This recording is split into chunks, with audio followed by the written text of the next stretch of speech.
Good morning friends. GST platform के YouTube channel में आप सभी का स्वागत है। जी हाँ फ्रेंड्स, इनकम टैक्स रिटर्न के नए फॉर्मेट में अब आपको जीएसटी ऑडिट यानी कि जीएसटी रिकंसिलिएशन स्टेटमेंट का जो डेटा है वो भी प्रोवाइड करना है। आप जुड़े रहिएगा इस वीडियो के एंड तक ताकि आपको भी ये इंपॉर्टेंट चेंज जो आईटीआर में किया गया है इन रिस्पेक्ट ऑफ जीएसटी वो अच्छे से समझ में आ जाए। यहाँ पर आप देख पा रहे हैं जो कॉमन आईटीआर फॉर्म दिया गया है पब्लिक डोमेन में, इसमें एक नया शेड्यूल ऐड किया गया है रिकंसिलिएशन स्टेटमेंट्स।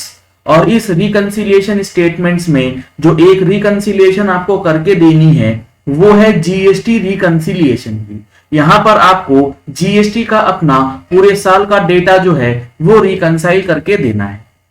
इसमें सबसे पहले आपको दिखाना है turnover as per schedule PL account. जी हाँ फ्रेंड्स, इनकम टैक्स रिटर्न का जो प्रॉफिट एंड लॉस का शेड्यूल होता है उसमें जो टर्नओवर है वो टर्नओवर आपको इस पर्टिकुलर कॉलम में फीड करना है। यानी कि जो आपका ट्रेडिंग या फिर प्रॉफिट एंड लॉस अकाउंट के अंदर या मैन्युफैक्चरिंग अकाउंट के अंदर जो अमाउंट ऑफ टर्नओवर आएगा वो आपको यहां दिखाना है।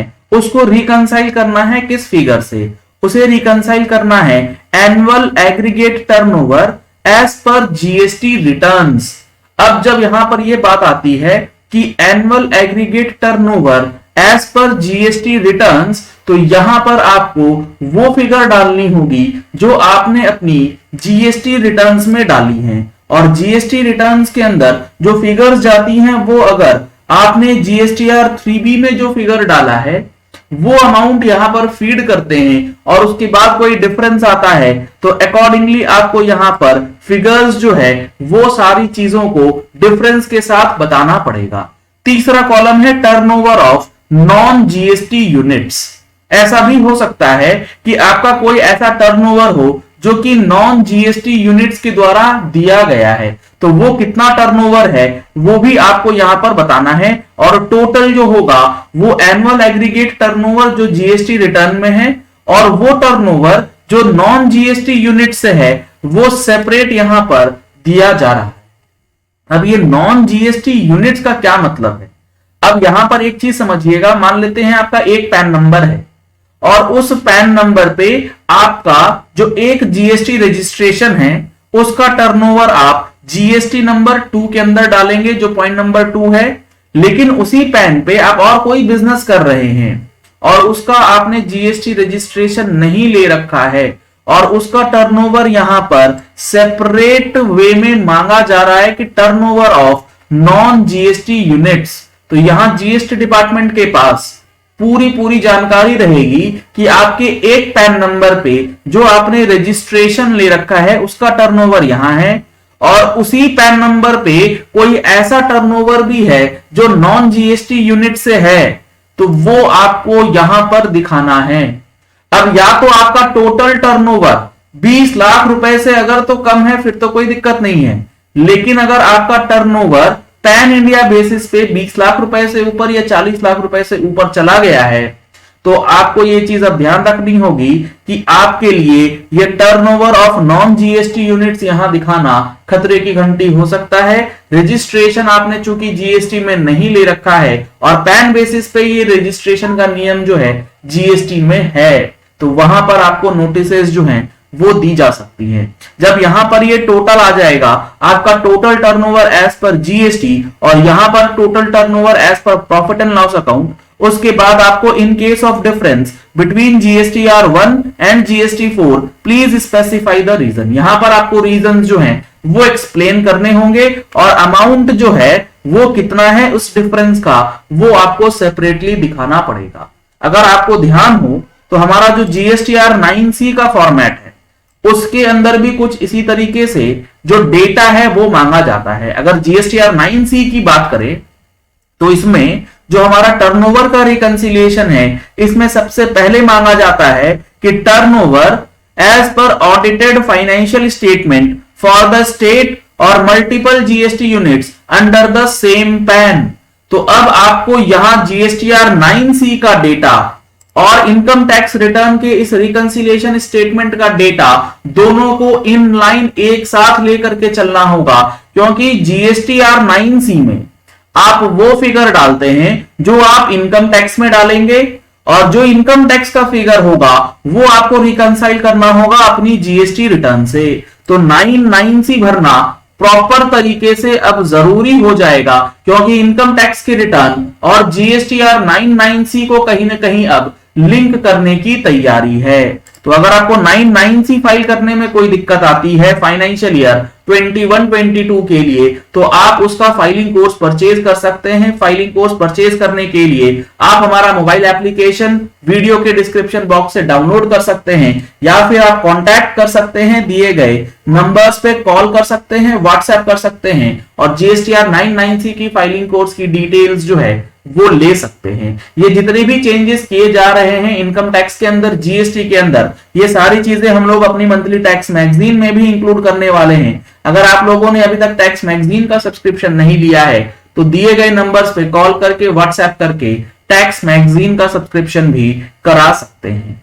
अब यहां जो आपका डिफरेंस आएगा उसका अमाउंट ऑफ डिफरेंस यहां आपको मेंशन करना है।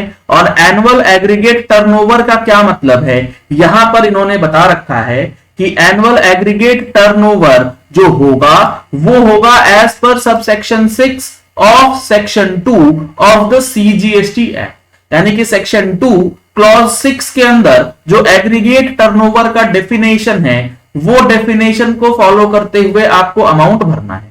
और इस डेफिनेशन में क्या क्या चीजें आती हैं, इस डेफिनेशन में अगर हम लोग बात करें एग्रीगेट टर्नओवर की, तो उसमें वो सारी टर्नओवर आती है, जैसे टैक्सेबल आपने कोई सप्लाई करी है, आपने कोई इंटर स्टेट सप्लाई करी है, आपने एक्सपोर्ट किया है, या आपने एसईजेड को सप्लाई किया है, इस सारे टर्नओवर को ऐड करना है। इसमें से वो इनवर्ड सप्लाई जिसमें आपने रिवर्स चार्ज के अंदर टैक्स का पेमेंट किया है वो बाहर होगा, वो टर्नओवर का पार्ट नहीं बनेगा। प्लस जो एग्जेम्प्ट सप्लाईज हैं, और एग्जेम्प्ट सप्लाई को ऐड करने के बाद जो अमाउंट बनेगा वो आपका टर्नओवर होगा। एग्जेम्प्ट सप्लाई का मतलब उसमें नॉन टैक्सेबल सप्लाई भी जुड़ जाएगा, वो भी आपके एग्रीगेट टर्नओवर का पार्ट बन जाएगा। इसमें आपको एक्सक्लूजन और एक करना है, जो ये टैक्सेबल सप्लाईज हैं इसका सिर्फ और सिर्फ बेसिक वैल्यू ऐड करना है, सीजीएसटी, एसजीएसटी, आईजीएसटी, सेस, यानी टैक्स का जो कंपोनेंट है वो आप इस एग्रीगेट टर्नओवर में ऐड नहीं करेंगे।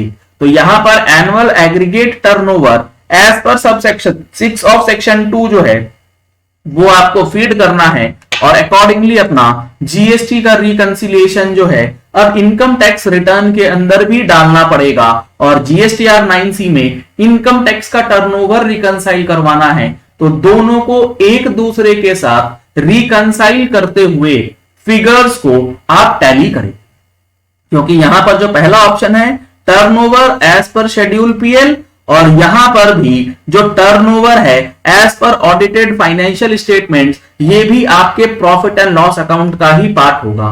तो स्टार्ट दोनों ही बुक्स के टर्नओवर से होगा, इसीलिए आपको अपना जो डेटा है वो एक जैसा रखना है। ऐसा नहीं होना चाहिए कि जीएसटीआर 9C का टर्नओवर पहला 5A और यहां पर जीएसटी 1 के अंदर जो टर्नओवर है दोनों में ही डिफरेंस आ जाए, क्योंकि अल्टीमेटली जो आपको रिकंसाइल करवाना है annual aggregate turnover as per GST returns, यहां पर भी turnover as declared in annual return दिखाना पड़ता है। तो जीएसटीआर 3B और जीएसटीआर 1 से बनता है आपका जीएसटीआर 9, और यहां पर जीएसटी रिटर्न्स की जो बात हो रही है, यहां पर जीएसटी रिटर्न्स की बात होती है कि आपको जो जीएसटीआर 3B के अंदर फिगर्स जा रही हैं उस फिगर को यहां पर फीड करके चलना पड़ेगा, क्योंकि इनकम टैक्स रिटर्न जुलाई में फाइल होगी, एनुअल रिटर्न दिसंबर में फाइल होती है।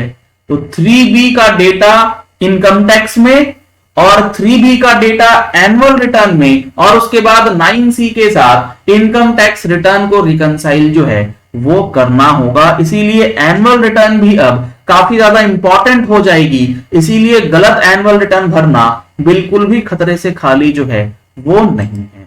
चलिए इस वीडियो को यही एंड करते हैं। आशा करते हैं आपको ये पॉइंट क्लियर हो गया होगा, और इनकम टैक्स के अंदर काफी सारी चीजें नई ऐड करी गई हैं इस फॉर्म में, जिसकी इंफॉर्मेशन आपको हमारे YouTube चैनल पर रेगुलरली मिलती रही। अगर आप लोगों ने अभी तक YouTube चैनल का सब्सक्रिप्शन नहीं लिया है तो नीचे रेड कलर का सब्सक्राइब बटन दिया गया है, उसे प्रेस कर लीजिए। साथ में जो बेल आइकन है उसे प्रेस कर लीजिएगा, ताकि जैसे ही कोई अपडेट हो आप तक उसकी इंफॉर्मेशन जो है वो इंस्टेंटली पहुंच जाए। Thank you and have a nice day.